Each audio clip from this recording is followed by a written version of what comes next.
Neurotransmitters are the chemical messengers of the nervous system. Over 50 are currently known. These are present in the axon terminal and discharged upon stimulation. Most neurons are capable of making 2 or more neurotransmitters that are usually released at different stimulation frequencies. Neurotransmitters can exert several different influences. They're classified by their chemical structure and by their function.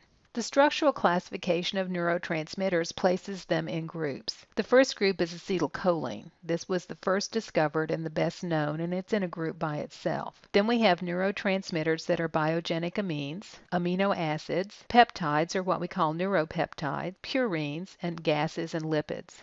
Acetylcholine was the first identified neurotransmitter and is the best understood. It is released at the neuromuscular junction. It's also released by some autonomic neurons, and it is used as a neurotransmitter in the central nervous system. This particular neurotransmitter is degraded in the synapse enzymatically by acetylcholine esterase. The biogenic amines are modified amino acids. One group are the catecholamines. These are epinephrine, norepinephrine, and dopamine. These are all modifications of the amino acid tyrosine. The indolamines include serotonin, which is a modification of the amino acid tryptophan, and histamine, which is a modification of the amino acid histidine. These particular neurotransmitters are widely seen in the brain and the autonomic nervous system. They seem to be involved in setting our biological clock and in stabilizing our mood. Imbalances in these particular neurotransmitters are associated with mental illness. For example, excessive dopamine is seen in schizophrenia. LSD will bind to the same receptors as the biogenic amines. LSD causes hallucinations, so excessive biogenic amines can also cause hallucinations. Amino acids are much harder to show as neurotransmitters because amino acids are found in all cells. By definition, neurotransmitters are manufactured only by neurons and released by neurons. We have identified that gamma-aminobutyric acid, GABA, glycine, aspartate, and glutamine are all neurotransmitters. These are seen in the central nervous system.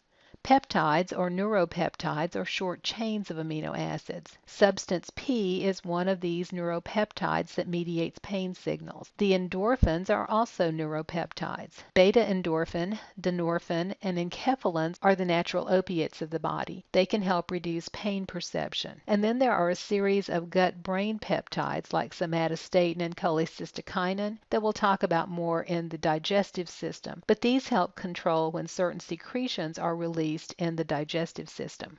Purines are the nitrogen-containing bases that come from the breakdown of nucleic acids. You remember that ATP is a very special nucleotide. Adenosine is part of ATP, and it has been found to be a potent inhibitor in the brain. Caffeine blocks adenosine receptors. This explains why it is a potent brain stimulator. Purines are active in both the central nervous system and the peripheral nervous system.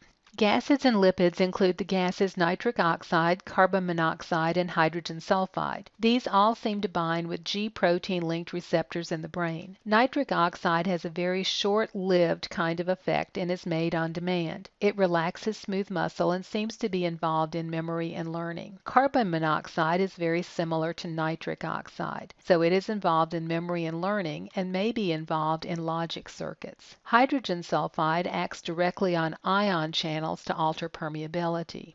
The endocannabinoid neurotransmitters act at the same receptors as THC, the active ingredient in marijuana. These are very commonly found as G protein-linked receptors in the brain. This particular neurotransmitter is lipid-soluble and made on demand. It's believed to be involved in learning and memory. It may also be involved in neuronal development, controlling appetite, and suppressing nausea.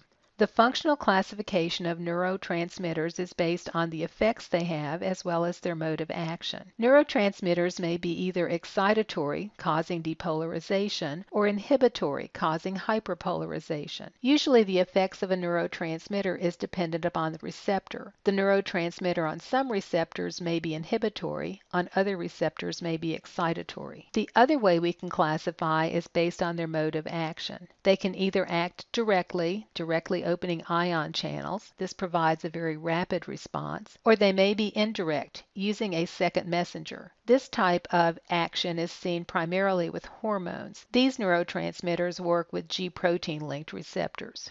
A neuromodular is a chemical messenger released by a neuron. It does not cause any kind of potential on the postsynaptic cell, but it does affect the strength of the synaptic transmission. It may influence the synthesis of the neurotransmitter, its release, how quickly it's degraded, or how quickly it's removed from the synapse. Neuromodulators may also alter the sensitivity of the postsynaptic cell. Many neuromodulators are hormones.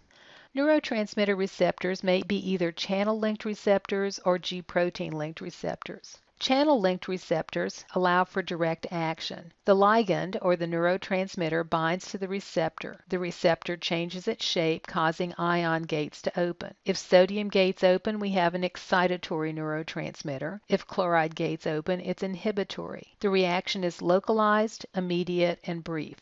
With a channel-linked neurotransmitter, when the neurotransmitter binds, it opens a gate, allowing ions to flow. Depending upon which ions flow, we may either get excitatory or inhibitory postsynaptic signals. G-protein-linked receptors have a very indirect action. This is a slow, complex, long-acting kind of reaction. The neurotransmitter will bind to the receptor. This will activate a G-protein in the membrane. A second messenger molecule is produced. This could be cyclic AMP, calcium ions. There are a number of second messengers. This second messenger causes some sort of metabolic change in the cell. It may activate enzymes, open channels, activate genes on DNA. Again, some sort of metabolic change in the cell. This is a complex and complicated process. The neurotransmitter binds to the receptor, which activates G-protein. In this case, G-protein is activating adenylate cyclase, which causes the production of cyclic AMP. And cyclic AMP can activate enzymes, it can open ion channels, it can cause changes in the DNA. Neurons function in groups. These are called neuronal pools. The groups contribute to the broader neural functions. They help organize input and coordinate output. There are billions of neurons in the central nervous system. This integration organizes the interplay of excitation and inhibition.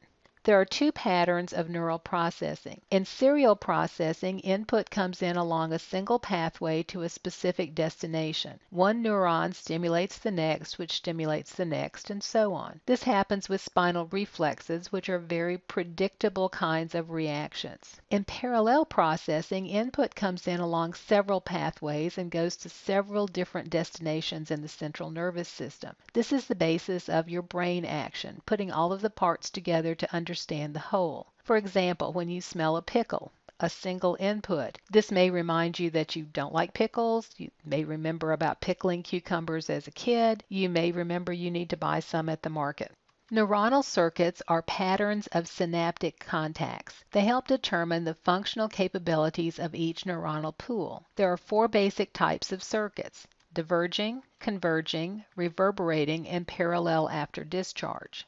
In a diverging circuit, there is one input, and there are many outputs, so this is an amplifying circuit. One input goes to two, this separates and goes to more, so you have multiple outputs. A single neuron in the brain can activate 100 or more motor neurons in the spinal cord, activating thousands of skeletal muscle fibers. The idea that you want to pick up a book requires many muscles to be activated, so this would be a diverging circuit.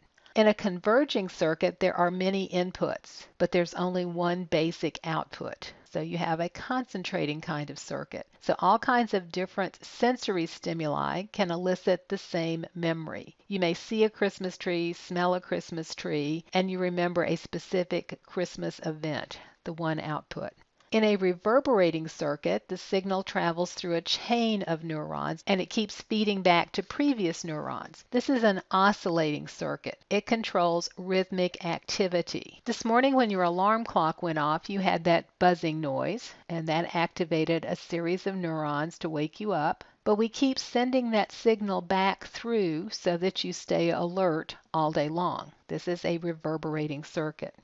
And then finally we have the parallel after discharge circuit. Here the signal stimulates neurons that are arranged in parallel arrays. The more neurons, the longer it takes to get to a particular output. So here we have a direct signal to an output. Here we have slow it down a little bit, but we still get to the same neuron. Here we have 2 going to the same neuron. This is how we get our output, but we continue sending the signal at different times. This is probably how we figure out a math problem.